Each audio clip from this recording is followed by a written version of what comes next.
अकाल टीवी 84 देख रहे सारे दर्शकों का स्वागत है। मैं हरप्रीत कौर ते बुलेटिन की शुरुआत करते हैं हेडलाइंस के नाल। लोक सभा चोणां लई सत्ता विच विरोधियों के महागठजोड़ की इतिहासक रैली 24 साल बाद मायावती ते मुलायम सिंह यादव इकट्ठे एक स्टेज ते आए नजर, कहा भाजपा नूं हराना मुख मुद्दा। कट्टड़ कांग्रेसी जगमीत सिंह बराड़ बादलों की तकड़ी विच तुले ते बने अकाली। कांग्रेस छड्ड अकाली दल नूं कीता ज्वाइन, कहा मुसीबत वेले अकाली दल ने दिता साथ। जगमीत बराड़ दे अकाली बनन ते बादल प्यो पुत दे चेहरे खिड़े, अकाली दल लई दस्सिया वड्डा फायदा। प्रकाश सिंह बादल ने कहा एक सूझवान सियासतदान दा साथ मिलिया सुखबीर बादल नूं। बादलां नाल रलन ते कैप्टन अमरिंदर सिंह ने जगमीत बराड़ दी उन्हां नाल होई WhatsApp दी चैट नूं कीता जग ज़ाहर। जगमीत बराड़ वल्लों कैप्टन अमरिंदर सिंह दे तरले कढदिआं दी चैट कीती वायरल। ते खडूर साहिब तो बीबी परमजीत कौर खालड़ा की हमायत करने वाले टकसाली सुखपाल खैरा तो होए औखे। सेवा सिंह सेखवा ने कहा बीबी खालड़ा नूं आजाद उम्मीदवार घोषित करन। सुखपाल खैरा सारिआं नूं बीबी खालड़ा नूं हमायत देण दी कीती अपील। ते हुण इन्हां खबरां दा विस्तार। लोक सभा चोणां लई उत्तर प्रदेश के मैनपुरी विच महागठजोड़ की इतिहासक रैली हुई। रैली विच 24 साल बाद मायावती ते मुलायम सिंह यादव ने इकट्ठियां मंच साझा किया। मुलायम सिंह यादव ने चुनावी रैली विच अपने समर्थकों नूं हमेशा मायावती का सन्मान करन नूं कहा। मुलायम सिंह यादव ने कहा कि ओह ते मायावती बहुत सालों बाद एक मंच ते आए ने। मुलायम सिंह यादव ने कहा कि अज देश विच महिलावां दा शोषण हो रहा है ते इसलिए उन्हां लोक सभा विच सवाल भी चुक्या सी। बहुजन समाज पार्टी सुप्रीमो मायावती ने अपने संबोधन विच कहा कि जनता भाजपा दे बहकावे विच नहीं आउण वाली ते लोक भाजपा नूं देश विचों हरा देणगे। आदरणीय मायावती जी का मैं अभिनंदन करता हूँ, अपनी करता हूँ, सभी मिलजुल के मतदाता भी करते हैं। अब आज हम आपसे यही कहना चाहते हैं कि चुनाव हमें जिता देना और हमारे साथियों को जिता देना। क्या हमें भारी बहुमत से जिताओगे? बताइए, भारी बहुमत से जिताओगे जो नहीं बोल रहे।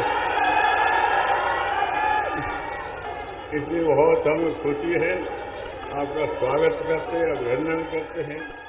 आज मुझे आपकी सपार भीड़ व भीड़ के जबरदस्त जोश को भी देखकर ऐसा लग रहा है कि इस बार चुनाव में आप लोग अपनी इस मैनपुरी लोकसभा की सीट से सपा संरक्षक श्री मुलायम सिंह यादव जी को यहां से रिकॉर्ड तोड़ वोटों के अंतर से इनको ऐतिहासिक जीत जरूर दिलाएंगे। श्री मुलायम सिंह यादव जी तो असली हैं, वास्तविक है, जन्म जातीय पिछड़े वर्ग के हैं। अर्थात ये प्रधानमंत्री श्री नरेंद्र मोदी की तरह नकली व फर्जी पिछड़े वर्ग के नहीं हैं। कट्टड़ कांग्रेसी जगमीत सिंह बराड़ अज श्रोमणी अकाली दल की तकड़ी विच तुल गए। जगमीत सिंह बराड़ ने अज मुक्तसर विखे साबका मुख मंत्री प्रकाश सिंह बादल, श्रोमणी अकाली दल के प्रधान सुखबीर सिंह बादल ते हरसिमरत कौर बादल की हाजरी विच अकाली दल विच शमूलियत की। जगमीत श्रोमणी अकाली दल के साबका उप मुख्यमंत्री सुखबीर सिंह बादल के खिलाफ 3 बार संसदी चोणां लड़ चुके ने। कांग्रेस आई तो इलावा कांग्रेस तिवाड़ी ते तृणमूल कांग्रेस विच शामिल होके सियासी रस्ता पाल रहे जगमीत पहला आप हुण कांग्रेस जां भाजपा विच शामिल होके किसी हलके तो पार्लीमेंट चोण लड़न लई दा पेच लगा रहे सन, पर इन्हां पार्टियां ने इन्हां नूं अणदेखिया कर दिता। जिक्रयोग है कि जगमीत बराड़ कांग्रेस वर्किंग कमेटी के मैंबर रहे ने, पर पिछले लंबे समय तो वो सियासत विच हाशिए ते चले गए सन। बराड़ हुण अपनी सियासी पारी नवें सिरों कट्टड़ विरोधी श्रोमणी अकाली दल नाल शुरू कर रहे हैं। मन्निया जा रहा है कि बराड़ ने कांग्रेस विच शमूलियत लई पूरी वाल आई, पर गल नहीं बनी। मैं एक सच्ची गल गुरु ग्रंथ साहब महाराज का, क्योंकि घर विच प्रकाश है, मैं ये कहनी चाहना कि बहुत विपता की कड़ी विच इस इलाके दे लोकां दे कम्मां प्रति जद भी मेरा छोटा भरा रवजीत सिंह बराड़ कांग्रेस दे विच हुंदिया होया भी अगर किसी वर्कर ते विपता आई है, अगर सब तो वध बांह फड़ी किसी बंदे ने, वो विक्रम सिंह मजीठिया होरां ने फड़ी जद उन्हां कोले काम जांदे रहे। ਅੱਜ ਇਹਨਾਂ ਨਿਮਾਣੇ ਨਿਤਾਣਿਆਂ ਵਰਕਰਾਂ ਸਾਥੀਆਂ ਬੀਜੇਪੀ ਦੀ ਲੀਡਰਸ਼ਿਪ ਆਈ ਹੈ, ਇਥੋਂ ਦੇ ਸਰਗਰਮ ਅਕਾਲੀ ਦਲ ਦੇ ਆਗੂ ਆਏ ਹੈ, ਵਰਕਰ ਸਹਿਬਾਨ ਆਏ ਹੈ, ਪ੍ਰੈਸ ਆਈ ਹੈ। ਤੁਸੀਂ ਇਸ ਗ੍ਰਹਿ ਵਿਖੇ ਆ ਕੇ ਜੋ ਸ਼ਬਦ ਹਿੰਦੁਸਤਾਨ ਦੇ ਸਟੇਟਸਮੈਨ ਸਰਦਾਰ ਪ੍ਰਕਾਸ਼ ਸਿੰਘ ਬਾਦਲ ਸਾਹਿਬ ਦੇ ਮੁਖਾਰਬਿੰਦ ਤੋਂ ਨਿਕਲੇ ਹਨ, ਔਰ ਜਿਹੜੇ ਸ਼ਬਦ ਮੇਰੀ ਛੋਟੀ ਭੈਣ ਹਰਸਿਮਰਤ ਕੌਰ ਬਾਦਲ ਦੇ ਮੁਖਾਰਬਿੰਦ ਚੋਂ ਨਿਕਲੇ ਹਨ, ਮੈਂ ਉਹਨਾਂ ਸ਼ਬਦਾਂ ਨੂੰ ਹੁਕਮ ਵਿੱਚ ਰਹਿੰਦਿਆਂ ਹੋਇਆਂ ਆਪਣੀ ਝੋਲੀ ਪਾ ਕੇ ਜਿੱਥੇ ਕਿਤੇ ਵੀ ਸ਼੍ਰੋਮਣੀ ਅਕਾਲੀ ਦਲ ਮੈਨੂੰ ਸੇਵਾ ਦੇਗਾ, ਇੱਕ ਵਰਕਰ ਦੇ ਰੂਪ ਵਿੱਚ ਮੈਂ ਸ਼੍ਰੋਮਣੀ ਅਕਾਲੀ ਦਲ ਦੇ ਸਿਪਾਹੀ ਵਜੋਂ ਸੇਵਾ ਕਰਾਂਗਾ। ਜਗਮੀਤ ਬਰਾੜ ਦੇ ਅਕਾਲੀ ਬਣਨ ਤੇ ਪ੍ਰਕਾਸ਼ ਸਿੰਘ ਬਾਦਲ ਨੇ ਕਿਹਾ ਕਿ ਉਹ ਅੱਜ ਬਹੁਤ ਖੁਸ਼ ਨੇ ਕਿ ਬਹੁਤ ਹੀ ਸਿਆਸੀ ਸੂਝਵਾਨ ਆਗੂ ਜਗਮੀਤ ਸਿੰਘ ਬਰਾੜ ਆਪਣੇ ਸਾਥੀਆਂ ਸਮੇਤ ਅਕਾਲੀ ਦਲ ਵਿੱਚ ਸ਼ਾਮਿਲ ਹੋਏ ਨੇ। ਬਾਦਲ ਨੇ ਕਿਹਾ ਕਿ ਬਰਾੜ ਦੇ ਆਉਣ ਨਾਲ ਅਕਾਲੀ ਦਲ ਨੂੰ ਵੱਡੀ ਸ਼ਕਤੀ ਮਿਲੇਗੀ। ਉਹਨਾਂ ਕਿਹਾ ਜਿੱਥੇ ਅਕਾਲੀ ਦਲ ਨੂੰ ਸ਼ਕਤੀ ਮਿਲੇਗੀ ਉੱਥੇ ਹੀ ਸੁਖਬੀਰ ਸਿੰਘ ਬਾਦਲ ਨੂੰ ਇੱਕ ਵੱਡਾ ਸਾਥ ਮਿਲੇਗਾ। ਅੱਜ ਮੈਂ ਦਿਲੋਂ ਇੰਨਾ ਖੁਸ਼ ਹਾਂ, ਇੰਨਾ ਵੱਡਾ ਮੈਨੂੰ ਦਿਲ 'ਚ ਖੁਸ਼ੀ ਹੈ ਕਿ ਸਰਦਾਰ ਜਗਮੀਤ ਸਿੰਘ ਬਰਾੜ ਤੇ ਉਹਨਾਂ ਦੇ ਭਾਈ ਸਾਹਿਬ, ਸਾਰਾ ਪਰਿਵਾਰ, ਬੇਟੀਆਂ, ਭੈਣਾਂ, ਹੋਰ ਰਿਸ਼ਤੇਦਾਰ, ਉਹਨਾਂ ਦੀ ਟੀਮ ਸਾਰੇ ਇੱਥੇ ਆਏ ਹੋ। ਤੇ ਮੈਂ ਸੁਖਬੀਰ ਨੂੰ ਕਹਿਣਾ ਵੀ ਘੁੱਟ ਕੇ ਜੱਫੀ ਪਾ ਲੈ, ਬਾहें ਜਿਨ੍ਹਾਂ ਦੀ ਪਕੜੀਏ ਸਿਰ ਦੀਜੀਏ, ਬਾहें ਨਾ ਛੋੜੀਏ।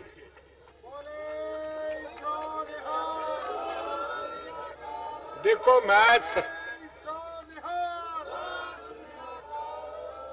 ਮੈਨੂੰ 70-80 ਸਾਲ ਹੋ ਗਏ ਸਿਆਸਤ ਕਰਦਿਆਂ ਨੂੰ, ਤੇ ਬੜੀ ਕੋਸ਼ਿਸ਼ ਕੀਤੀ, ਮੇਰੇ ਨਾਲ ਵਿੰਡਿਕਟਿਵ ਹੋਏ, ਮੈਨੂੰ ਜੇਲ੍ਹਾਂ ਸਿੱਟਿਆ।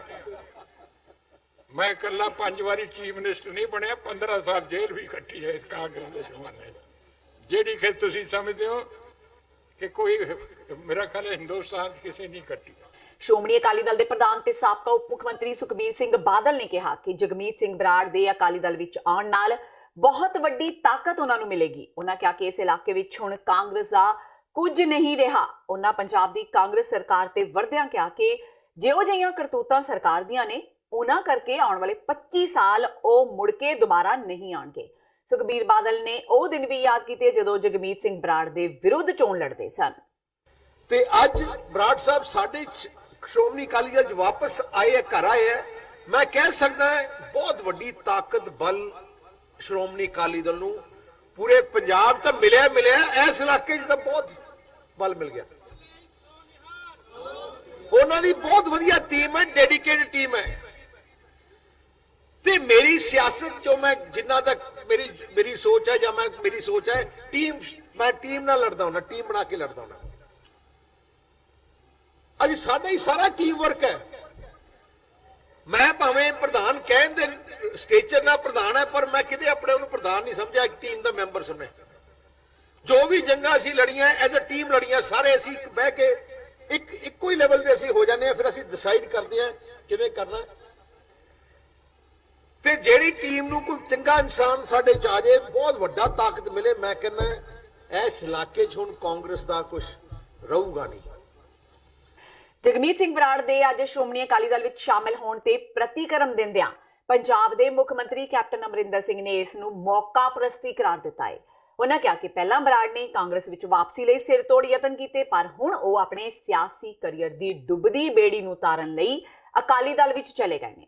ਉਧਰ ਕੈਪਟਨ ਅਮਰਿੰਦਰ ਸਿੰਘ ਨੇ ਜਗਮੀਤ ਬਰਾੜ ਤੋਂ ਆਏ ਸਾਰੇ ਮੋਬਾਈਲ ਸੁਨੇਹੇ ਅੱਜ ਸੋਸ਼ਲ ਮੀਡੀਆ ਰਾਹੀਂ ਵਾਇਰਲ ਕਰ ਦਿੱਤੇ। ਬਰਾੜ ਇਹ ਸੁਨੇਹੇ ਕੈਪਟਨ ਨੂੰ ਪਿਛਲੇ ਕਈ ਹਫ਼ਤਿਆਂ ਤੋਂ ਭੇਜ ਰਹੇ ਸਨ। ਕੈਪਟਨ ਨੇ ਦੱਸਿਆ ਕਿ ਜਗਮੀਤ ਸਿੰਘ ਬਰਾੜ ਨੇ ਕਾਂਗਰਸ ਵਿੱਚ ਸ਼ਾਮਲ ਹੋਣ ਦੇ ਬਥੇਰੇ ਯਤਨ ਕੀਤੇ, ਪਰ ਪਾਰਟੀ ਹਾਈ ਕਮਾਂਡ ਨੇ ਇਸ ਮਾਮਲੇ ਵਿੱਚ ਕੋਈ ਦਖਲ ਦੇਣ ਤੋਂ ਇਨਕਾਰ ਕਰ ਦਿੱਤਾ। ਇਸ ਲਈ ਕੈਪਟਨ ਨੇ ਵੀ ਬਰਾੜ ਦੇ ਸੁਨੇਹਿਆਂ ਦਾ ਕੋਈ ਨੋਟਿਸ ਨਹੀਂ ਲਿਆ। ਕੈਪਟਨ ਨੇ ਕਿਹਾ ਕਿ ਕਾਂਗਰਸ ਅਜਿਹੇ ਮੌਕਾਪ੍ਰਸਤ ਤੇ ਸਵਾਰਥੀ ਵਿਅਕਤੀਆਂ ਤੋਂ ਬਗੈਰ ਹੀ ਚੰਗੀ ਹੈ। ਉਹਨਾਂ ਕਿਹਾ ਕਿ ਇਸ ਵੇਲੇ ਬਾਦਲ ਤੇ ਬਰਾੜ ਦੋਵੇਂ ਹੀ ਨਿਰਾਸ਼ ਨੇ ਤੇ ਆਉਂਦੀਆਂ ਲੋਕ ਸਭਾ ਚੋਣਾਂ ਵਿੱਚ ਉਹਨਾਂ ਦੀ ਹਾਰ ਯਕੀਨੀ ਹੈ।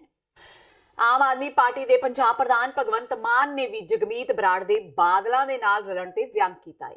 ਮਾਨ ਨੇ ਕਿਹਾ ਕਿ ਜਗਮੀਤ ਬਰਾੜ ਅਕਾਲੀ ਦਲ ਨੂੰ ਕਮਜ਼ੋਰ ਕਰਨ ਲਈ ਹੀ ਅਕਾਲੀ ਦਲ ਵਿੱਚ ਗਏ ਨੇ, ਤਾਂ ਜੋ ਉਹ ਆਪਣੇ ਪਿਤਾ ਦੇ ਕਾਤਲਾਂ ਤੋਂ ਬਦਲਾ ਲੈ ਸਕਣ। ਦੱਸ ਦੇਈਏ ਕਿ ਜਗਮੀਤ ਬਰਾੜ ਅਕਸਰ ਆਪਣੀਆਂ ਰੈਲੀਆਂ ਵਿੱਚ ਬਾਦਲਾਂ ਨੂੰ ਆਪਣੇ ਪਿਤਾ ਗੁਰਮੀਤ ਬਰਾੜ ਦੇ ਕਾਤਲ ਕਹਿੰਦੇ ਹੁੰਦੇ ਸਨ। ਦੇਖੋ ਸੁਖਪਾਲ ਸਿੰਘ ਖਹਿਰਾ ਉਸੇ ਕਾਂਗਰਸ ਦੇ 20 ਸਾਲ ਮੈਂਬਰ ਰਹੇ ਨੇ। ਜਿਹੜੀ ਕਾਂਗਰਸ ਜਿਹੜੀ ਹੈ ਉਹ ਜੋ ਬੀਬੀ ਖਾਲੜਾ ਦਾ ਪਰਿਵਾਰ ਜਿਹੜਾ ਲਾਵਾਰਸ ਲਾਸ਼ਾਂ ਲੱਭ ਰਹੇ ਸੀ ਜਦੋਂ ਉਦੋਂ ਉਹ ਕਾਂਗਰਸ ਦੇ ਵਿੱਚ ਸੀ। ਸੋ ਅੱਜ ਉਹਨਾਂ ਨੂੰ ਅਚਾਨਕ ਜਾਗ ਪਿਆ ਉਹਨਾਂ ਦਾ ਪੰਥਕ ਪ੍ਰੇਮ।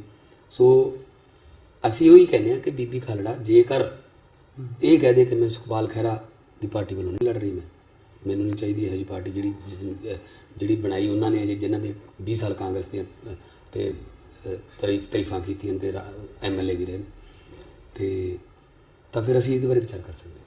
ਤੁਸੀਂ ਵਿਚਾਰ ਕਰ ਸਕਦੇ ਕੋਰ ਕਮੇਟੀ ਬਿਠਾ ਕੇ ਬੈਠ।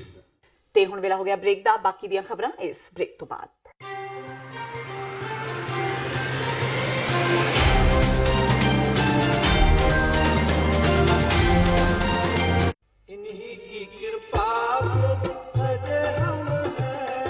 ਗੁਰਦੁਆਰਾ ਸ਼੍ਰੀ ਗੁਰੂ ਹਰਗੋਬਿੰਦ ਸਾਹਿਬ ਗ੍ਰੀਨਵੁੱਡ ਇੰਡੀਆਨਾ ਵਿਖੇ ਖਾਲਸਾ ਸਾਜਨਾ ਦਿਵਸ ਨੂੰ ਸਮਰਪਿਤ ਵਿਸ਼ੇਸ਼ ਸਮਾਗਮ 19, 20 ਤੇ 21 ਅਪ੍ਰੈਲ 2019 ਨੂੰ ਕਰਵਾਏ ਜਾ ਰਹੇ ਨੇ।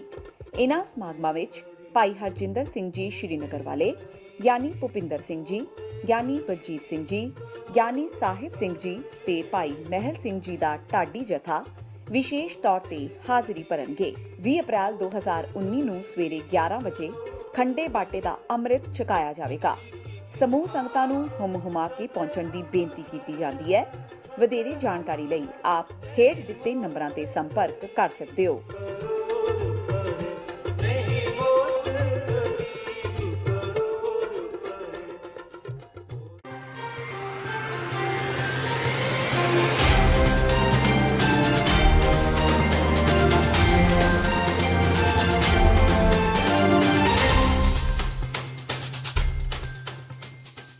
ਬ੍ਰੇਕ ਤੋਂ ਬਾਅਦ ਟੀਵੀ 84 ਦੇ ਖਬਰਾਂ ਦੇ ਬੁਲੇਟਿਨ ਵਿੱਚ ਸਵਾਗਤ ਹੈ। ਵਧਦੇ ਹਾਂ ਅਗਲੀ ਖਬਰ ਵੱਲ। ਬਟਾਲਾ ਵਿਖੇ ਕਾਂਗਰਸੀ ਉਮੀਦਵਾਰ ਤੇ ਪੰਜਾਬ ਪ੍ਰਦੇਸ਼ ਕਾਂਗਰਸ ਕਮੇਟੀ ਦੇ ਪ੍ਰਧਾਨ ਸੁਨੀਲ ਜਾਖੜ ਵੱਲੋਂ ਇੱਕ ਪਬਲਿਕ ਮੀਟਿੰਗ ਵਿੱਚ ਆਪਣੀ ਪਾਰਟੀ ਤੇ ਆਪਣੇ ਹੱਕ ਵਿੱਚ ਲੋਕਾਂ ਨੂੰ ਵੋਟ ਪਾਉਣ ਦੀ ਅਪੀਲ ਕੀਤੀ ਗਈ। ਮੀਟਿੰਗ ਉਪਰੰਤ ਪੱਤਰਕਾਰਾਂ ਨਾਲ ਗੱਲਬਾਤ ਕਰਦਿਆਂ ਉਹਨਾਂ ਵੱਖ-ਵੱਖ ਮੁੱਦਿਆਂ ਤੇ ਪੁੱਛੇ ਗਏ ਸਵਾਲਾਂ ਦੇ ਜਵਾਬ ਦਿੱਤੇ। ਜਗਮੀਤ ਬਰਾੜ ਦੇ ਅਕਾਲੀ ਦਲ ਵਿੱਚ ਸ਼ਾਮਿਲ ਹੋਣ ਤੇ ਸੁਨੀਲ ਜਾਖੜ ਨੇ ਆਖਿਆ ਕਿ ਜੇਕਰ ਉਹ ਭਾਜਪਾ ਜਾਂ ਆਪ ਵਿੱਚ ਸ਼ਾਮਿਲ ਹੁੰਦੇ ਤਾਂ ਠੀਕ ਸੀ, ਪਰ ਉਹ ਉਹਨਾਂ ਵਿੱਚ ਸ਼ਾਮਿਲ ਹੋ ਗਏ ਨੇ ਜਿਨ੍ਹਾਂ ਦਾ ਉਹ ਸ਼ੁਰੂ ਤੋਂ ਹੀ ਵਿਰੋਧ ਕਰਦੇ ਆ ਰਹੇ ਨੇ ਤੇ ਅੱਜ ਉਹਨਾਂ ਹੀ ਲੋਕਾਂ ਦੇ ਪੈਰਾਂ ਵਿੱਚ ਜਾ ਬੈਠੇ ਨੇ। ਇਸ ਦੇ ਨਾਲ ਹੀ ਪੰਜਾਬ ਸਰਕਾਰ ਵੱਲੋਂ ਸਰਕਾਰੀ ਸਕੂਲਾਂ ਦੇ 300 ਰੁਪਏ ਦੇ ਬਿਜਲੀ ਬਿੱਲ ਦੇ ਮਾਮਲੇ ਵਿੱਚ ਸੁਨੀਲ ਜਾਖੜ ਨੇ ਆਪਣੀ ਅਗਿਆਨਤਾ ਪ੍ਰਗਟ ਕੀਤੀ। ਨਾਲ ਹੀ SCBC ਵਜ਼ੀਫਿਆਂ ਨੂੰ ਲੈ ਕੇ ਜੋ ਚੋਣ ਕਮਿਸ਼ਨ ਨੂੰ ਸ਼ਿਕਾਇਤ ਕੀਤੀ ਹੈ, ਉਸ ਮਾਮਲੇ ਤੇ ਬੋਲਦਿਆਂ ਸੁਨੀਲ ਜਾਖੜ ਨੇ ਕਿਹਾ ਕਿ ਮਨਮੋਹਨ ਸਿੰਘ ਸਰਕਾਰ ਦੇ ਸਮੇਂ SCBC ਵਜ਼ੀਫਾ ਯੋਜਨਾ ਸ਼ੁਰੂ ਕੀਤੀ ਗਈ ਸੀ ਤੇ 2018-19 ਦਾ ਬਜਟ ਇਸ ਯੋਜਨਾ ਲਈ 3300 ਕਰੋੜ ਰੱਖਿਆ ਗਿਆ ਸੀ, ਜਿਸ ਵਿੱਚ ਪੰਜਾਬ ਦੀ ਆਊਟਸਟੈਂਡਿੰਗ 1700 ਕਰੋੜ ਪਈ ਸੀ, ਪਰ ਭਾਜਪਾ ਨੇ ਦਲਿਤ ਭਾਈਚਾਰੇ ਦਾ ਗਲਾ ਘੋਟ ਦਿੱਤਾ।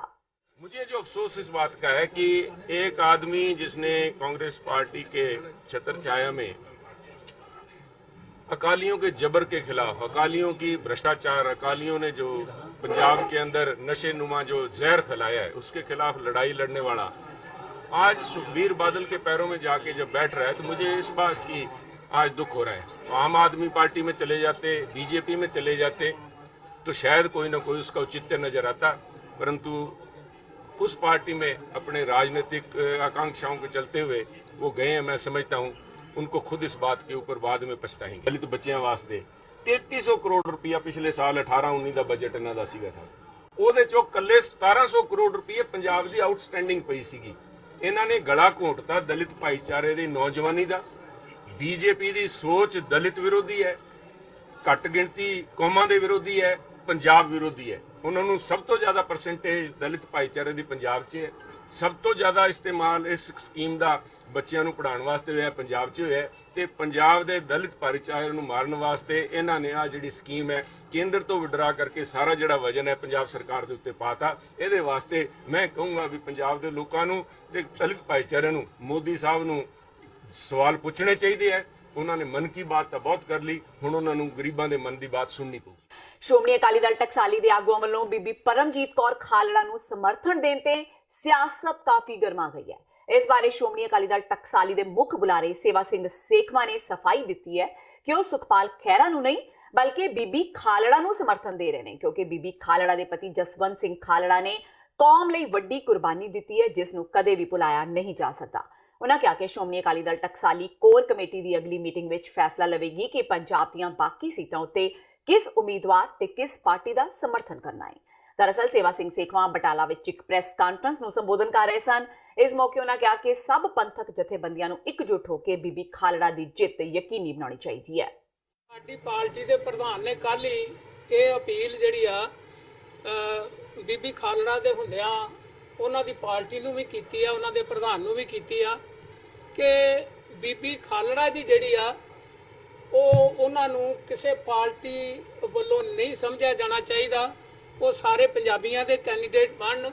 ਔਰ ਮੈਂ ਸਮਝਦਾ ਕਿ ਜਿਵੇਂ ਮੈਂ ਕਿਹਾ ਕਿ ਉਹ ਪੰਥਕ ਸੀਟ ਆ, ਉਹ ਬੀਬੀ ਜੀ ਦਾ ਜਿਹੜਾ ਆਪਣੇ ਹਸਬੈਂਡ ਸੀਗੇ ਉਹ ਸ਼੍ਰੋਮਣੀ ਅਕਾਲੀ ਦਲ ਦੇ ਹਿਊਮਨ ਰਾਈਟ ਵਿੰਗ ਦੇ ਪ੍ਰਧਾਨ ਰਹੇ ਆ। ਇਸ ਕਰਕੇ ਬੀਬੀ ਜੀ ਵੀ ਅੱਛਾ ਫਿਰ ਜਿਹੜਾ ਉਹਨਾਂ ਦਾ ਕਾਜ਼ ਆ, ਜਿਸ ਕਾਜ਼ ਵਾਸਤੇ ਉਹਨਾਂ ਦੀ ਸ਼ਹਾਦਤ ਹੋਈ ਆ, ਉਹ ਵੀ ਪੰਥਕ ਕਾਜ਼ ਆ। ਇਸ ਕਰਕੇ ਬੀਬੀ ਜੀ ਨੂੰ ਅਸੀਂ ਪੰਥਕ ਉਮੀਦਵਾਰ ਗਿਣ ਕੇ ਉਹਨਾਂ ਦੀ ਹਮਾਇਤ ਜਿਹੜੀ ਆ ਉਹ ਕੀਤੀ ਆ। ਤੇ ਮੈਂ ਸਾਰੀਆਂ ਧਿਰਾਂ ਨੂੰ ਇਸ ਕਰਕੇ ਅਪੀਲ ਕੀਤੀ ਆ ਕਿ ਜਿੰਨੀਆਂ ਪੰਥਕ ਧਿਰਾਂ ਨੇ, ਜਿੰਨੇ ਪੰਜਾਬੀ ਨੇ ਜੋ ਆਪਣੇ ਮਨੁੱਖਤਾ ਦਾ ਘਾਣ ਉਸ ਵੇਲੇ ਹੋਇਆ ਜਿਹਦੇ ਖਿਲਾਫ ਖਾਲੜਾ ਜੀ ਨੇ ਆਵਾਜ਼ ਬੁਲੰਦ ਕੀਤੀ ਆ, ਸਾਨੂੰ ਸਾਰਿਆਂ ਦਾ ਫਰਜ਼ ਬਣਦਾ ਕਿ ਰਾਜਨੀਤੀ ਤੋਂ ਉੱਪਰ ਉੱਠ ਕੇ ਇਹ ਨਾ ਵੇਖੀਏ ਕਿਹੜੀ ਪਾਰਟੀ ਵੱਲੋਂ ਖੜੇ ਆ, ਕਿੰਨੇ ਖੜੇ ਕੀਤੇ ਆ। ਬੀਬੀ ਜੀ ਨੂੰ ਵੀ ਇਸ ਗੱਲ ਦਾ ਸਾਥ ਚਾਹੀਦਾ ਆ ਕਿ ਉਹ ਸਾਰੇ ਪੰਜਾਬੀਆਂ ਦਾ ਸਹਿਯੋਗ ਲੈਣ, ਕਿਸੇ ਇੱਕ ਧਿਰ ਇੱਕ ਪਾਰਟੀ ਦੀ ਨਾ ਬਣ ਕੇ ਰਹਿ ਜਾਣ। ਅਸੀਂ ਵੀ ਉਹਨਾਂ ਨੂੰ ਪੰਥਕ ਉਮੀਦਵਾਰ ਸਮਝ ਕੇ ਆਪਣੀ ਸਪੋਰਟ ਦਿੱਤੀ ਆ। ਉਧਰ ਭਗਵੰਤ ਮਾਨ ਨੇ ਵੀ ਸੁਖਪਾਲ ਖਹਿਰਾ ਨੂੰ ਨਿਸ਼ਾਨੇ ਤੇ ਲਿਆਏ। ਮਾਨ ਨੇ ਕਿਹਾ ਕਿ ਜਦੋਂ ਖਾਲੜਾ ਦਾ ਪਰਿਵਾਰ ਲਵਾਰਸ ਲਾਸ਼ਾਂ ਖੋਜਦਾ ਸੀ ਤਾਂ ਉਸ ਵੇਲੇ ਸੁਖਪਾਲ ਖਹਿਰਾ ਕਾਂਗਰਸ ਵਿੱਚ ਸਨ ਤੇ ਉਸ ਵੇਲੇ ਉਹਨਾਂ ਬੀਬੀ ਖਾਲੜਾ ਦੇ ਹੱਕ ਵਿੱਚ ਕੋਈ ਆਵਾਜ਼ ਨਹੀਂ ਚੁੱਕੀ ਤੇ ਅੱਜ ਖਹਿਰਾ ਨੂੰ ਖਾਲੜਾ ਪਰਿਵਾਰ ਦੀ ਯਾਦ ਆ ਗਈ। ਮਾਨ ਨੇ ਕਿਹਾ ਕਿ ਜੇ ਬੀਬੀ ਖਾਲੜਾ ਸੁਖਪਾਲ ਖਹਿਰਾ ਦੀ ਪਾਰਟੀ ਵੱਲੋਂ ਚੋਣ ਨਾ ਲੜਨ ਦਾ ਐਲਾਨ ਕਰ ਦੇਣ ਤਾਂ ਆਮ ਆਦਮੀ ਪਾਰਟੀ ਉਹਨਾਂ ਬਾਰੇ ਵਿਚਾਰ ਕਰ ਸਕਦੀ ਹੈ। ਮੇਰਾ ਇੱਕ ਕਾਮੇਡੀ ਦੇ ਵਿੱਚ ਮੈਂ ਇੱਕ ਸਟਾਇਰ ਕੀਤਾ ਸੀਗਾ ਕਿ ਇਲੈਕਸ਼ਨਾਂ ਦਾ ਟਾਈਮ ਚੱਲ ਰਿਹਾ ਸੀ, ਇੱਕ ਪਾਰਟੀ ਦੇ ਦਫ਼ਤਰ ਨੂੰ ਅੱਗ ਲੱਗ ਗਈ ਤੇ ਉਹਨਾਂ ਨੇ ਫਾਇਰ ਬ੍ਰਿਗੇਡ ਵਾਲਿਆਂ ਨੂੰ ਫੋਨ ਕੀਤਾ ਕਿ ਸਾਡੀ ਪਾਰਟੀ ਦੇ ਦਫ਼ਤਰ ਨੂੰ ਅੱਗ ਲੱਗ ਗਈ, ਵਿਰੋਧੀਆਂ ਦੀ ਚਾਲ ਹੈ, ਸਾਡੇ ਝੰਡੇ ਪੋਸਟਰ ਸਾਰੇ ਇੱਥੇ ਪਏ ਨੇ, ਇਲੈਕਸ਼ਨ ਹਾਰ ਜਾਣਗੇ, ਛੇਤੀ ਗੱਡੀਆਂ ਭੇਜੋ ਅੱਗ ਬੁਝਾਉਣ ਵਾਲੀ। 5 ਮਿੰਟਾਂ ਬਾਅਦ ਫਿਰ ਦੁਬਾਰਾ ਫੋਨ ਗਿਆ ਉਸੇ ਬੰਦੇ ਦਾ, ਕਹਿੰਦਾ ਜੀ ਗੱਡੀਆਂ ਭੇਜਣ ਦੀ ਲੋੜ ਨਹੀਂ, ਅੱਗ ਬੁਝਾਓ ਜੰਤਰ। ਉਹ ਕਹਿੰਦੇ ਜੀ ਅੱਗ 'ਤੇ ਕਾਬੂ ਪਾ ਲਿਆ। ਉਹ ਕਹਿੰਦਾ ਅੱਗ 'ਤੇ ਕਾਬੂ ਨੂੰ ਪਾਇਆ ਜੀ ਮੈਂ ਹੀ ਪਾਰਟੀ ਬਦਲੀ, ਕਹਿੰਦਾ ਹੁਣ ਉਹ ਵਿਰੋਧੀ ਪਾਰਟੀਆਂ ਦਾ ਦਫ਼ਤਰ ਹੈ ਮੱਚਣ ਦਿਓ ਸੜਨ ਨੂੰ।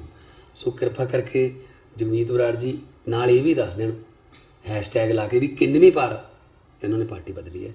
ਤੇ ਪਹਿਲਾਂ ਵੀ ਲੋਕ ਜਾਣਦੇ ਨੇ, ਦੱਸ ਚੁੱਕੇ ਨੇ। ਤੇ ਜਦੋਂ ਪਿਤਾ ਦੇ ਕਾਤਲ ਕਹਿੰਦੇ ਨੇ ਜੀ ਉਸੇ ਪਾਰਟੀ ਨੂੰ, ਉਹਨਾਂ ਦੇ ਵਿਰੋਧੀ ਲੜਦੇ ਰਹੇ ਨੇ, ਤੁਸੀਂ ਕੀ ਸਮਝਦੇ ਕਿਸ ਤਰ੍ਹਾਂ ਦੀ ਰਾਜਨੀਤੀ ਹੈ? ਹੋ ਸਕਦਾ ਉਹਨਾਂ ਦੀ ਪਾਰਟੀ ਨੂੰ ਕਮਜ਼ੋਰ ਕਰਕੇ ਆਪਦੇ ਪਿਤਾ ਦੇ ਜਿਹੜੀ ਬਦਲਾ ਲੈਣਾ ਚਾਹੁੰਦੇ ਹੋਣ ਕਿ ਉਹਨਾਂ ਦੀ ਪਾਰਟੀ ਜਾ ਕੇ ਮੈਂ ਕਮਜ਼ੋਰ ਕਰਦਾ, ਤੇ ਕੀ ਪਤਾ। ਆਮ ਆਦਮੀ ਪਾਰਟੀ ਵੱਲੋਂ ਜਲੰਧਰ ਲੋਕ ਸਭਾ ਹਲਕੇ ਤੋਂ ਐਲਾਨੇ ਗਏ ਉਮੀਦਵਾਰ ਜਸਟਿਸ ਜ਼ੋਰਾ ਸਿੰਘ ਇੱਕ ਵਾਰ ਫੇਰ ਸ਼੍ਰੋਮਣੀ ਅਕਾਲੀ ਦਲ ਤੇ ਕਾਂਗਰਸ ਨੂੰ ਘੇਰਦੇ ਨਜ਼ਰ ਆਏ। ਲੋਕ ਸਭਾ ਚੋਣਾਂ ਦੇ ਪ੍ਰਚਾਰ ਨੂੰ ਲੈ ਕੇ ਜਸਟਿਸ ਜ਼ੋਰਾ ਸਿੰਘ ਵੱਲੋਂ ਅੱਜ ਜਲੰਧਰ ਵਿੱਚ ਇੱਕ ਪ੍ਰੈਸ ਕਾਨਫਰੰਸ ਕੀਤੀ ਗਈ, ਜਿਸ ਦੌਰਾਨ ਉਹਨਾਂ ਕਿਹਾ ਕਿ ਬੇਅਦਬੀ ਮਾਮਲੇ ਨੂੰ ਲੈ ਕੇ ਉਹਨਾਂ ਵੱਲੋਂ ਇੱਕ ਰਿਪੋਰਟ ਤਿਆਰ ਕੀਤੀ ਗਈ ਸੀ। ਜੇਕਰ ਕਾਂਗਰਸ ਸਰਕਾਰ ਉਸ ਨੂੰ ਪ੍ਰਵਾਨ ਕਰ ਲੈਂਦੀ ਤਾਂ ਅੱਜ ਬੇਅਦਬੀ ਮਾਮਲੇ ਦੇ ਸਾਰੇ ਦੋਸ਼ੀ ਗ੍ਰਿਫਤਾਰ ਹੋ ਚੁੱਕੇ ਹੁੰਦੇ। ਦੱਸ ਦਈਏ ਕਿ ਆਪ ਵੱਲੋਂ ਜਲੰਧਰ ਦੇ ਪ੍ਰੈਸ ਕਲੱਬ ਵਿੱਚ ਕੀਤੀ ਗਈ ਕਾਨਫਰੰਸ ਵਿੱਚ ਭਾਈ ਪਾਲ ਸਿੰਘ ਦੀ ਅਗਵਾਈ ਵਿੱਚ 100 ਤੋਂ ਵੱਧ ਲੋਕ ਆਮ ਆਦਮੀ ਪਾਰਟੀ ਵਿੱਚ ਸ਼ਾਮਿਲ ਹੋ ਗਏ ਨੇ। ਦੇਖੋ ਮੈਂ ਰਿਪੋਰਟ ਟਾਈਮਲੀ ਮਤਲਬ ਵਿਦਨ ਟਾਈਮ ਨੇ ਰਿਪੋਰਟ ਦਿੱਤੀ। ਉਸ ਟਾਈਮ ਨਾ ਗਵਰਨਮੈਂਟ ਦਾ ਕੋਈ ਹੋਰ ਪਾਰਟੀ ਮੈਨੂੰ ਮਤਲਬ ਸਪੋਰਟ ਨਹੀਂ ਕਰ ਸਕਦੀ, ਸਪੋਰਟ ਨਹੀਂ ਕਰ ਰਹੀ ਸੀ। ਮੈਂ ਇੱਕ ਐਪਲੀਕੇਸ਼ਨ ਲਿਖਦਾ ਸੀਗਾ ਵੀ ਇਹ ਮੈਨੂੰ ਰਿਕਾਰਡ ਪੇਸ਼ ਕੀਤਾ ਜਾਵੇ, ਉਹ 3-4 ਮਹੀਨੇ ਰਿਕਾਰਡ ਹੀ ਨਹੀਂ ਪੇਸ਼ ਹੁੰਦਾ ਸੀ। ਜਿਹੜੇ ਵਿਟਨੈਸ ਆਉਂਦੇ ਸੀਗੇ ਉਹਨਾਂ ਦੇ ਉੱਤੇ ਚੈੱਕ ਰੱਖਿਆ ਜਾਂਦਾ ਸੀ ਵੀ ਜਾ ਕੇ ਤੁਸੀਂ ਕਮਿਸ਼ਨ ਦੇ ਸਾਹਮਣੇ ਇਹ ਕੋਈ ਗੱਲ ਨਹੀਂ ਕਰਨੀ। ਉਹਨਾਂ ਦੀ ਐਂਟਰੀ ਬਾਰੇ ਵੀ, ਵਾਪਸੀ ਦੇ ਬਾਰੇ ਵੀ ਸਾਰਾ ਕੁਝ ਚੈੱਕ ਹੋ ਕੇ ਹੁੰਦਾ ਸੀ। ਲੇਕਿਨ ਉਸ ਦੇ ਬਾਵਜੂਦ ਮੈਂ ਰਿਪੋਰਟ ਦਿੱਤੀ, ਉਹ ਰਿਪੋਰਟ ਟੇਬਲ ਕਰਨ ਅਕਾਲੀ ਗਵਰਨਮੈਂਟ ਨੇ ਕੀਤੀ ਨਹੀਂ, ਉਹਦੇ ਬਾਅਦ ਕਾਂਗਰਸ ਗਵਰਨਮੈਂਟ ਨੇ ਨਹੀਂ ਕੀਤੀ। ਇਹ ਦੋਨੇ ਪਾਰਟੀਆਂ ਰਲੀਆਂ ਹੋਈਆਂ। ਮੇਰੀ ਰਿਪੋਰਟ ਟੇਬਲ ਕਰਦੇ ਔਰ ਮੈਂ ਚੈਲੰਜ ਕਰਦਾ ਵੀ ਉਹ ਰਿਪੋਰਟ ਦੇ ਵਿੱਚ ਵੀ ਕਿਹੜਾ ਆਦਮੀ ਜ਼ਿੰਮੇਵਾਰ ਆ ਔਰ ਕਿਸ ਨੇ ਬੇਅਦਬੀ ਕਰਾਈ ਔਰ ਕਿਉਂ ਇਹ ਰਿਪੋਰਟ ਲਾਗੂ ਨਹੀਂ ਹੋ ਰਹੀ। ਤੁਸੀਂ ਕਹਿ ਰਹੇ ਹੋ ਰੁਕਾਵਟ ਆ ਰਹੀ ਸੀ, ਜਦੋਂ ਤੁਸੀਂ ਜਾਂਚ ਕਰ ਰਹੇ ਸੀ ਹਾਂ ਕਿਸ ਲੈਵਲ ਤੋਂ ਫੋਨ ਆਉਂਦੇ ਸੀ ਜਾਂ ਕਿੱਦਾਂ ਦੇ ਉਹ ਤੁਸੀਂ ਮੇਰੇ ਕੋਲੇ ਫੋਨ ਕਿਸੇ ਪਾਸੋਂ ਨਹੀਂ ਆਉਂਦੇ ਸੀਗੇ। ਜਿਹੜੇ ਮੇਰੇ ਕਮਿਸ਼ਨ ਦੇ ਵਿੱਚ ਵਿਟਨੈਸ ਆਉਂਦੇ ਸੀ ਉਹਨਾਂ ਦੀ ਐਂਟਰੀ ਬਾਹਰ ਹੁੰਦੀ ਸੀ ਵੀ ਕਿਹੜਾ ਜਾ ਰਿਹਾ ਔਰ ਕੀ ਕਹਿ ਕੇ ਆ ਰਿਹਾ। ਕਿ ਲੋਕੀ ਇੰਨੇ ਡਰੇ ਹੋਏ ਸੀ, ਲੇਕਿਨ ਉਹਦੇ ਬਾਵਜੂਦ ਵੀ ਰਿਪੋਰਟ ਮੈਂ ਟਾਈਮਲੀ ਦਿੱਤੀ। ਲੇਕਿਨ ਗਵਰਨਮੈਂਟ ਦੀ ਜ਼ਿੰਮੇਵਾਰੀ ਅਸੀਂ ਉਹਨੂੰ ਟੇਬਲ ਕਰਦੇ, ਔਰ ਜਿਹੜੇ ਜ਼ਿੰਮੇਵਾਰ ਅਫਸਰ ਜਿਹੜੇ ਇਹਨਾਂ ਦੀ ਰਿਸਪੌਂਸਿਬਿਲਿਟੀ ਜਿਨ੍ਹਾਂ ਨੇ ਕ੍ਰਾਈਮ ਕੀਤਾ ਉਹਨਾਂ ਦੇ ਐਕਸ਼ਨ ਲੈਂਦੇ। ਸ਼੍ਰੋਮਣੀ ਅਕਾਲੀ ਦਲ ਦੇ ਵਫਦ ਨੇ ਅੱਜ ਪੰਜਾਬ ਦੇ ਮੁੱਖ ਚੋਣ ਅਧਿਕਾਰੀ ਐਸ ਕਰੁਣਾ ਰਾਜੂ ਨਾਲ ਮੁਲਾਕਾਤ ਕੀਤੀ। ਇਸ ਦੌਰਾਨ ਉਹਨਾਂ ਚੋਣ ਕਮਿਸ਼ਨ ਨੂੰ SC-BC ਸਕਾਲਰਸ਼ਿਪ ਦੇ ਮੁੱਦੇ ਨਾਲ ਸੰਬੰਧਿਤ ਮੰਗ ਪੱਤਰ ਸੌਂਪਿਆ। ਇਸ ਬਾਰੇ ਅਕਾਲੀ ਦਲ ਨੇ ਕਿਹਾ ਕਿ ਕੇਂਦਰ ਵੱਲੋਂ ਸਕਾਲਰਸ਼ਿਪ ਦੇ ਤੌਰ ਤੇ ਜਾਰੀ ਕੀਤਾ ਗਿਆ 285 ਕਰੋੜ ਦਾ ਫੰਡ ਪੰਜਾਬ ਸਰਕਾਰ ਨੇ ਰਫਾ ਦਫਾ ਕਰ ਦਿੱਤਾ ਹੈ। ਅਕਾਲੀ ਦਲ ਨੇ ਕਿਹਾ ਕਿ ਕੇਂਦਰ ਸਰਕਾਰ ਪਹਿਲਾਂ ਹੀ ਇਹ ਪੈਸੇ ਜਾਰੀ ਕਰ ਚੁੱਕੀ ਹੈ, ਪਰ ਕਾਲਜਾਂ ਵਿੱਚ ਇਸ ਦੇ ਪੈਸੇ ਪਹੁੰਚ ਹੀ ਨਹੀਂ ਰਹੇ। ਇਸ ਕਰਕੇ ਹੁਣ ਬੱਚਿਆਂ ਨੂੰ ਮੁਸੀਬਤਾਂ ਦਾ ਸਾਹਮਣਾ ਕਰਨਾ ਪੈ ਰਿਹਾ ਹੈ। ਪੰਜਾਬ ਯੂਨੀਵਰਸਿਟੀ ਸਮੇਤ ਕਈ ਕਾਲਜਾਂ ਨੇ ਤਾਂ ਬੱਚਿਆਂ ਦੀਆਂ ਡਿਗਰੀਆਂ ਵੀ ਰੋਕ ਲਈਆਂ ਨੇ। ਅਕਾਲੀ ਦਲ ਨੇ ਕਮਿਸ਼ਨ ਕੋਲ ਪੰਜਾਬ ਯੂਨੀਵਰਸਿਟੀ ਵੱਲੋਂ ਸਕਾਲਰਸ਼ਿਪ ਦੇ ਪੈਸੇ ਨਾ ਹੋਣ ਕਰਕੇ ਬੱਚਿਆਂ ਦੀਆਂ ਡਿਗਰੀਆਂ ਰੋਕਣ ਦਾ ਮੁੱਦਾ ਵੀ ਚੁੱਕਿਆ। ਵਫਦ ਨੇ ਕਿਹਾ ਕਿ ਜੋ ਅਫਸਰ ਇਹਨਾਂ ਫੰਡਾਂ ਨੂੰ ਡਾਇਵਰਟ ਕਰਨ ਲਈ ਜ਼ਿੰਮੇਵਾਰ ਨੇ, ਉਹਨਾਂ ਖਿਲਾਫ ਵੀ ਐਕਸ਼ਨ ਲਿਆ ਜਾਣਾ ਚਾਹੀਦਾ ਹੈ। ਇਸ ਦੇ ਨਾਲ ਹੀ ਪੰਜਾਬ ਸਰਕਾਰ ਤੋਂ ਜਵਾਬ ਵੀ ਮੰਗਿਆ ਜਾਣਾ ਚਾਹੀਦਾ ਹੈ। ਸੈਂਟਰ ਗਵਰਨਮੈਂਟ ਨੇ, NDA ਸਰਕਾਰ ਨੇ ਜਨਵਰੀ, ਫਰਵਰੀ, ਮਾਰਚ ਵਿੱਚ 284 ਕਰੋੜ ਰੁਪਈਆ ਸ਼ਡਿਊਲਡ ਕਾਸਟ ਬੱਚਿਆਂ ਲਈ ਸਕਾਲਰਸ਼ਿਪ ਦਾ ਭੇਜਿਆ ਸੀ। ਜਿਹੜਾ ਪੈਸਾ ਸਰਕਾਰ ਨੇ ਸਟੂਡੈਂਟ ਨੂੰ ਨਹੀਂ ਦਿੱਤਾ, SC ਬੱਚਿਆਂ ਨੂੰ ਨਹੀਂ ਦਿੱਤਾ, ਔਰ ਯੂਨੀਵਰਸਿਟੀਆਂ 'ਚ ਕਾਲਜਸ ਦੇ ਅੰਦਰ ਉਹਨਾਂ ਨੂੰ ਡਿਗਰੀਆਂ ਨਹੀਂ ਦਿੱਤੀਆਂ ਜਾ ਰਹੀਆਂ, ਉਹਨਾਂ ਨੂੰ ਪੇਪਰਾਂ 'ਚ ਨਹੀਂ ਬੈਠਣ ਦਿੱਤਾ ਜਾ ਰਿਹਾ, ਉਹਨਾਂ ਨੂੰ ਸਰਕਾਰ ਦੀ ਨਲਾਇਕੀ ਕਰਕੇ ਉਹਨਾਂ ਨੂੰ ਡੀਗ੍ਰੇਡ, ਹਿਊਮਿਲੇਟ ਕੀਤਾ ਜਾ ਰਿਹਾ ਬੱਚਿਆਂ ਨੂੰ। ਔਰ ਦੂਸਰੇ ਪਾਸੇ ਉਸੇ ਪੈਸੇ ਨਾਲ, ਉਸੇ 284 ਕਰੋੜ ਰੁਪਏ ਨੂੰ ਇਹ ਡਾਇਵਰਟ ਕਰਕੇ ਪੰਜਾਬ ਦੀ ਕਾਂਗਰਸ ਸਰਕਾਰ ਠੇਕੇਦਾਰਾਂ ਦੀ ਪੇਮੈਂਟ ਕਰਨਾ ਚਾਹੁੰਦੀ ਹੈ, ਉਹਦਾ ਇਲੈਕਸ਼ਨ 'ਚ ਫਾਇਦਾ ਲੈਣਾ ਚਾਹੁੰਦੀ ਹੈ, ਕੋਡ ਨੂੰ ਪ੍ਰਭਾਵਿਤ ਕਰਨਾ ਚਾਹੁੰਦੀ, ਕੋਡ ਦੀ ਉਲੰਘਣਾ ਕਰਨਾ ਚਾਹੁੰਦੀ ਹੈ। ਔਰ ਬਹੁਤ ਸਾਰੇ ਪੈਸੇ ਤਾਂ ਇਹਨਾਂ ਨੇ ਉਸ 284 ਕਰੋੜ ਰੁਪਏ ਵਿੱਚੋਂ ਕਈ ਹੋਰ ਡਿਵੈਲਪਮੈਂਟ ਕੰਮਾਂ ਦੇ ਪੈਸੇ ਇਹਨਾਂ ਨੇ ਠੇਕੇਦਾਰਾਂ ਨੂੰ ਭੁਗਤਾਨ ਕਰ ਦਿੱਤਾ। ਸੋ ਇਹ ਡਾਇਰੈਕਟਲੀ ਇਲੈਕਸ਼ਨ ਕੋਡ ਦਾ ਉਲੰਘਣਾ ਆ, ਵਾਇਲੇਸ਼ਨ ਆ। ਉਹਦੇ ਖਿਲਾਫ ਅਸੀਂ ਅੱਜ ਜਸਟਿਸ ਨਿਰਮਲ ਸਿੰਘ ਜੀ, ਅਰਸ਼ਦੀਪ ਸਿੰਘ ਜੀ ਸਾਡੇ ਐਡਵੋਕੇਟ ਸਾਹਿਬ, ਡਾਕਟਰ ਸੁਖਵਿੰਦਰ ਸੁਖੀ MLA ਜੀ, ਸਰਦਾਰ ਬਲਦੇਵ ਸਿੰਘ ਖਹਿਰਾ MLA ਫਲੌਰ, ਹੋਰ ਸਾਡੇ ਸੀਨੀਅਰ ਸ਼੍ਰੋਮਣੀ ਅਕਾਲੀ ਦਲ ਦੇ ਲੀਡਰ ਸਾਹਿਬਾਨ ਅੱਜ ਇਲੈਕਸ਼ਨ ਕਮਿਸ਼ਨਰ ਨੂੰ ਮਿਲ ਕੇ ਆਏ ਆ ਚੰਡੀਗੜ੍ਹ ਕਿ ਇਹ ਪੈਸਾ ਸਿੱਧਾ ਸਟੂਡੈਂਟਸ ਨੂੰ ਮਿਲਣਾ ਚਾਹੀਦਾ ਹੈ, ਸ਼ਡਿਊਲ ਕਾਸਟ ਬੱਚਿਆਂ ਨੂੰ। ਔਰ ਇਸ ਪੈਸੇ ਦੀ ਇਲੈਕਸ਼ਨ 'ਚ ਵੋਟਾਂ ਲੈਣ ਲਈ ਕਾਂਗਰਸ ਦੁਰਵਰਤੋਂ ਕਰ ਰਹੀ ਹੈ, ਉਹਨੂੰ ਤੁਰੰਤ ਰੋਕਿਆ ਜਾਵੇ। ਕੈਲੀਫੋਰਨੀਆ ਵਾਸੀ ਪੰਥਕ ਸ਼ਖਸੀਅਤ ਤੇ ਅਮਰੀਕਨ ਗੁਰਦੁਆਰਾ ਪ੍ਰਬੰਧਕ ਕਮੇਟੀ ਦੇ ਪ੍ਰਧਾਨ ਜਸਵੰਤ ਸਿੰਘ ਹੋਠੀ ਦੇ ਮਾਤਾ ਜੀ ਮਾਤਾ ਗੁਰਮੀਤ ਕੌਰ ਬੀਤੇ ਦਿਨੀ ਆਪਣੀ ਉਮਰ ਭੋਗ ਗੁਰੂ ਸਾਹਿਬ ਦੇ ਚਰਨਾਂ ਵਿੱਚ ਜਾ ਬਿਰਾਜੇ। ਪੰਥਕ ਭਾਵਨਾਵਾਂ ਤੇ ਕੌਮ ਪ੍ਰਤੀ ਸੇਵਾ ਭਾਵਨਾ ਨਾਲ ਭਰਪੂਰ ਮਾਤਾ ਗੁਰਮੀਤ ਕੌਰ ਜੀ ਦਾ ਸੰਸਕਾਰ ਕੈਲੀਫੋਰਨੀਆ ਦੇ ਹੈਵਰਡ ਸਥਿਤ ਸ਼ਮਸ਼ਾਨ ਘਾਟ ਵਿਖੇ ਹੋਇਆ ਤੇ ਉਹਨਾਂ ਦੀ ਅੰਤਿਮ ਅਰਦਾਸ ਗੁਰਦੁਆਰਾ ਸਿੰਘ ਸਭਾ ਆਫ ਮਿਲਪੀਟ ਵਿਖੇ ਹੋਈ, ਜਿੱਥੇ ਵੱਡੀ ਗਿਣਤੀ ਵਿੱਚ ਸਿੱਖ ਸੰਤਾਂ ਨੇ ਮਾਤਾ ਗੁਰਮੀਤ ਕੌਰ ਨੂੰ ਸ਼ਰਧਾ ਦੇ ਫੁੱਲ ਭੇਟ ਕੀਤੇ। ਕ੍ਰੈਮੇਟੋਰੀਅਮ ਵਿਖੇ ਉਹਨਾਂ ਦੀ ਯਾਦ ਵਿੱਚ ਜੁੜੀਆਂ ਸੰਗਤਾਂ ਨੇ ਸਿੱਖੀ ਨੁਕਤਾ ਨਿਗਾਹ ਤੋਂ ਮਾਤਾ ਗੁਰਮੀਤ ਕੌਰ ਤੇ ਉਹਨਾਂ ਦੇ ਸਮੂਹ ਪਰਿਵਾਰ ਪ੍ਰਤੀ ਆਪਣੀਆਂ ਭਾਵਨਾਵਾਂ ਸਾਂਝੀਆਂ ਕੀਤੀਆਂ। ਜਿੱਥੇ ਉਹਨਾਂ ਦੀ ਪੋਤੀ ਮਨਦੀਪ ਕੌਰ ਵੱਲੋਂ ਉਹਨਾਂ ਨੂੰ ਭਾਵਭਿੰਨੀ ਸ਼ਰਧਾਂਜਲੀ ਦਿੱਤੀ ਗਈ, ਉੱਥੇ ਹੀ ਅਮਰੀਕਨ ਗੁਰਦੁਆਰਾ ਪ੍ਰਬੰਧਕ ਕਮੇਟੀ ਦੇ ਕੋਆਰਡੀਨੇਟਰ ਡਾਕਟਰ ਪ੍ਰਿਤਪਾਲ ਸਿੰਘ ਤੇ ਖਾਲਿਸਤਾਨ ਅਫੇਅਰਜ਼ ਸੈਂਟਰ ਦੇ ਸੰਚਾਲਕ ਡਾਕਟਰ ਅਮਰਜੀਤ ਸਿੰਘ ਨੇ ਵੀ ਆਪਣੇ ਵਿਚਾਰ ਜੁੜੀਆਂ ਸੰਗਤਾਂ ਨਾਲ ਸਾਂਝੇ ਕੀਤੇ। ਉਹਨਾਂ ਦੇ ਠੰਡੇ ਸੁਭਾਅ ਅਤੇ ਕੀਤੀ ਮਿਹਨਤ ਅੱਜ ਵੀ ਪਿੰਡ ਦੇ ਲੋਕ ਯਾਦ ਕਰਦੇ ਨੇ। ਉਹਨਾਂ ਨੇ ਅਮਰੀਕਾ ਵਿੱਚ 1976 ਵਿੱਚ ਆ ਕੇ ਹੱਡ ਤੋੜ ਮਿਹਨਤ ਕੀਤੀ ਅਤੇ ਆਪਣੇ ਪਰਿਵਾਰ ਨੂੰ ਸੈਟਲ ਕੀਤਾ ਬਿਨਾਂ ਕਦੇ ਅਹਿਸਾਨ ਜਤਾਏ। ਬੀਬੀ ਹਰ ਇੱਕ ਘਰ ਆਏ ਬੰਦੇ ਦਾ ਤਹਿ ਦਿਲੋਂ ਸਵਾਗਤ ਕਰਦੇ ਸੀ, ਚਾਹੇ 25 ਬੰਦੇ ਆ ਜਾਣ ਤੇ ਚਾਹੇ 50 ਆ ਜਾਣ, ਉਹਨਾਂ ਨੇ ਕਦੇ ਮੱਥੇ ਵੱਟ ਨਹੀਂ ਸੀ ਪਾਇਆ। ਇੱਕ ਗੁਰਸਿੱਖ ਮਾਤਾ ਵਾਂਗ, ਗੁਰਸਿੱਖ ਪਤਨੀ ਵਾਂਗ ਉਹਨਾਂ ਨੇ ਲੰਬਾ ਸਮਾਂ ਆਪਣੇ ਪਰਿਵਾਰ ਦੀ ਪਰਵਰਿਸ਼ ਕੀਤੀ। ਅਸੀਂ ਉਹਨਾਂ ਦੀ ਖੁਸ਼ਬੂ ਉਹਨਾਂ ਦੇ ਪਰਿਵਾਰ ਦੇ ਵਿੱਚੋਂ ਖਾਸ ਤੌਰ ਤੇ ਭਾਈ ਜਸਵੰਤ ਸਿੰਘ ਜੀ ਹੋਠੀ, ਜਿਹੜੇ ਕਿ ਇਸ ਖਿੱਤੇ ਦੇ ਵਿੱਚ ਬੜੇ ਲੰਬੇ ਸਮੇਂ ਤੋਂ ਸਮਾਜਿਕ ਤੌਰ ਤੇ ਅਤੇ ਗੁਰੂ ਘਰਾਂ ਦੀ ਜੋ ਸੇਵਾ ਕਰ ਰਹੇ ਹਨ, ਉਹਨਾਂ ਤੋਂ ਹੀ, ਉਹਨਾਂ ਦੀ ਦਿੱਖ ਤੋਂ ਤੁਸੀਂ ਅੰਦਾਜ਼ਾ ਲਾ ਸਕਦੇ ਹੋ ਕਿ ਮਾਤਾ ਜੀ ਦੀ ਆਪਣੀ ਸ਼ਖਸੀਅਤ ਕਿਸ ਤਰ੍ਹਾਂ ਦੀ ਹੋਵੇਗੀ।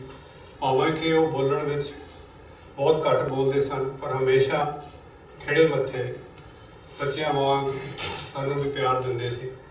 ਜ਼ਾਹਰ ਹੈ ਮਾਂ ਦੇ ਵਿੱਚ ਉਹ ਸਾਰੇ ਹੀ ਗੁਣ ਨੇ ਜਿਹੜੇ ਰੱਬ ਦੇ ਵਿੱਚ ਗੁਣ ਨੇ।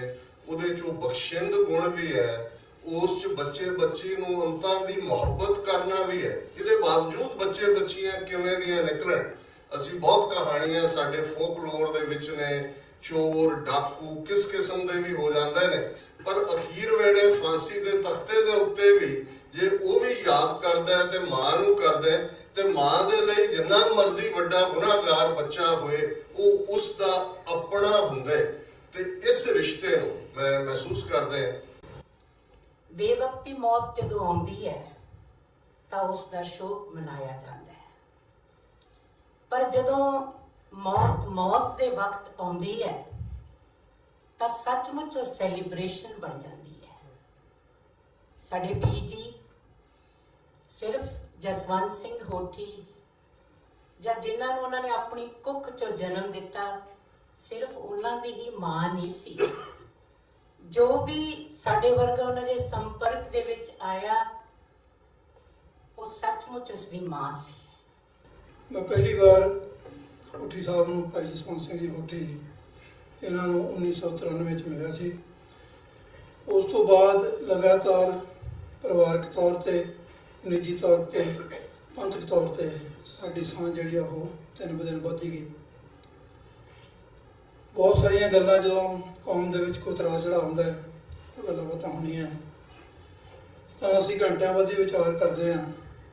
ਇੱਕ ਸਵਾਲ ਜਿਹੜਾ ਹੋਠੀ ਸਾਹਿਬ ਮੈਨੂੰ ਹਮੇਸ਼ਾ ਕਰਦੇ ਆ, ਤੇ ਮੈਂ ਬੜੀ ਵਾਰ ਕੋਸ਼ਿਸ਼ ਕਰਦਾ ਹਾਂ ਕਿ ਮੈਂ ਕੋਈ ਤਸੱਲੀ ਬਖਸ਼ ਜਵਾਬ ਦੇ ਸਕਾਂ। ਇਹ ਸਾਰੀ ਕੌਮ ਦਾ ਸਵਾਲ ਹੈ, ਸਿੱਖੀ ਦਾ ਸਵਾਲ ਹੈ ਕਿ ਕੀ ਅਸੀਂ ਜੋ ਕੁਛ ਕਰਦੇ ਹਾਂ ਸਵੇਰ ਤੋਂ ਸ਼ਾਮ ਤੱਕ ਇਹ ਗੁਰਮਤਿ ਹੈ, ਜਾਂ ਅਸੀਂ ਜੋ ਕਹਿੰਦੇ ਹਾਂ ਉਹ ਗੁਰਮਤਿ ਹੈ। ਜੇ ਇਹ ਦੋਨੇ ਚੀਜ਼ਾਂ ਗੁਰਮਤਿ ਹੈ ਤਾਂ ਫਿਰ ਕਹਿਣੀ ਤੇ ਕਰਨੀ ਚ ਮੇਲ ਕਿਉਂ ਨਹੀਂ ਹੈ?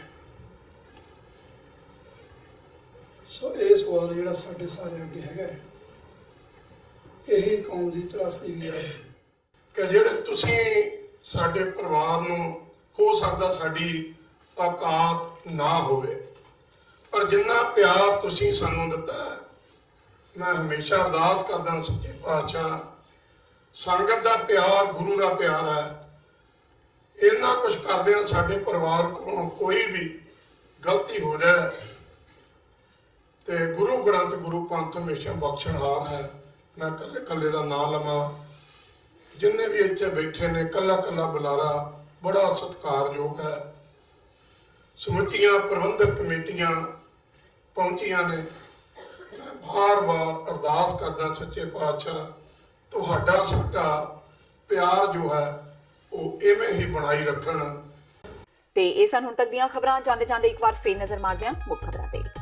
ਲੋਕ ਸਭਾ ਚੋਣਾਂ ਲਈ ਸੱਤਾ ਵਿੱਚ ਵਿਰੋਧੀਆਂ ਦੇ ਮਹਾਗਠਜੋੜ ਦੀ ਇਤਿਹਾਸਕ ਰੈਲੀ। 24 ਸਾਲ ਬਾਅਦ ਮਾਇਆਵਤੀ ਤੇ ਮੁਲਾਇਮ ਸਿੰਘ ਯਾਦਵ ਇਕੱਠੇ ਇੱਕ ਸਟੇਜ ਤੇ ਆਏ ਨਜ਼ਰ। ਕਿਹਾ ਭਾਜਪਾ ਨੂੰ ਹਰਾਉਣਾ ਮੁੱਖ ਮੁੱਦਾ। ਕੱਟੜ ਕਾਂਗਸੀ ਜਗਮੀਤ ਸਿੰਘ ਬਰਾੜ ਬਾਦਲਾਂ ਦੀ ਤਕੜੀ ਵਿੱਚ ਤੁਲੇ ਤੇ ਬਣੇ ਅਕਾਲੀ। ਕਾਂਗਰਸ ਛੱਡ ਅਕਾਲੀ ਦਲ ਨੂੰ ਕੀਤਾ ਜੁਆਇਨ। ਕਿਹਾ ਮੁਸੀਬਤ ਵੇਲੇ ਅਕਾਲੀ ਦਲ ਨੇ ਦਿੱਤਾ ਸਾਥ। ਜਗਮੀਤ ਬਰਾੜ ਦੇ ਅਕਾਲੀ ਬਣਨ ਤੇ ਬਾਦਲ ਪਿਓ ਪੁੱਤ ਦੇ ਚਿਹਰੇ ਖਿੜੇ। ਅਕਾਲੀ ਦਲ ਲਈ ਦੱਸਿਆ ਵੱਡਾ ਫਾਇਦਾ। ਪ੍ਰਕਾਸ਼ ਸਿੰਘ ਬਾਦਲ ਨੇ ਕਿਹਾ ਇੱਕ ਸੂਝਵਾਨ ਸਿਆਸਤਦਾਨ ਦਾ ਸਾਥ ਮਿਲਿਆ ਸੁਖਬੀਰ ਬਾਦਲ ਨੂੰ। ਬਾਦਲਾਂ ਨਾਲ ਰਲਣ ਤੇ ਕੈਪਟਨ ਅਮਰਿੰਦਰ ਸਿੰਘ ਨੇ ਜਗਮੀਤ ਬਰਾੜ ਦੀ ਉਹਨਾਂ ਨਾਲ ਹੋਈ WhatsApp ਦੀ ਚੈਟ ਨੂੰ ਕੀਤਾ ਜਗ ਜ਼ਾਹਰ। ਜਗਮੀਤ ਬਰਾੜ ਵੱਲੋਂ ਕੈਪਟਨ ਅਮਰਿੰਦਰ ਸਿੰਘ ਦੇ ਤਰਲੇ ਕੱਢਦਿਆਂ ਦੀ ਚੈਟ ਕੀਤੀ ਵਾਇਰਲ। ਤੇ ਖਡੂਰ ਸਾਹਿਬ ਤੋਂ ਬੀਬੀ ਪਰਮਜੀਤ ਕੌਰ ਖਾਲੜਾ ਦੀ ਹਮਾਇਤ ਕਰਨ ਵਾਲੇ ਟਕਸਾਲੀ ਸੁਖਪਾਲ ਖਹਿਰਾ ਤੋਂ ਹੋਏ ਔਖੇ। ਸੇਵਾ ਸਿੰਘ ਸੇਖਵਾ ਨੇ ਕਿਹਾ ਬੀਬੀ ਖਾਲੜਾ ਨੂੰ ਆਜ਼ਾਦ ਉਮੀਦਵਾਰ ਘੋਸ਼ਿਤ ਕਰਨ। ਸੁਖਪਾਲ ਖਹਿਰਾ ਸਾਰਿਆਂ ਨੂੰ ਬੀਬੀ ਖਾਲੜਾ ਨੂੰ ਹਮਾਇਤ ਦੇਣ ਦੀ ਕੀਤੀ ਅਪੀਲ। ਇਸ ਦੇ ਨਾਲ ਹੀ TV 84 ਦਾ ਖਬਰਾਂ ਦਾ ਇਹ ਬੁਲੇਟਿਨ ਖਤਮ ਹੁੰਦਾ ਹੈ। ਮੈਨੂੰ ਹਰਪ੍ਰੀਤ ਕੌਰ ਨੂੰ ਦਿਓ ਇਜਾਜ਼ਤ। ਸਤਿ ਸ਼੍ਰੀ ਅਕਾਲ।